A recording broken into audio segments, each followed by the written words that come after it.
Good morning mga ka-Ohio natin. Nandito po ako ngayon sa AK Station o sa train station. Yung train station sa Japan ay pwede mong banggitin na AK Station. Maiintindi na po yan ng mga hapon mga ka-Ohio. Ngayon ay nandito tayo. Ayan po.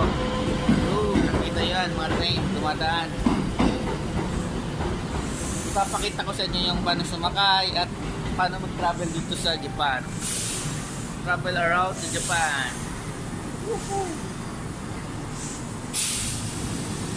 Ayun po. Bumaba na po yung mga pasahero.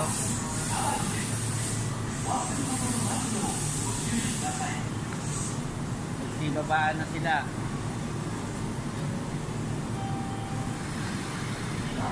Ngayon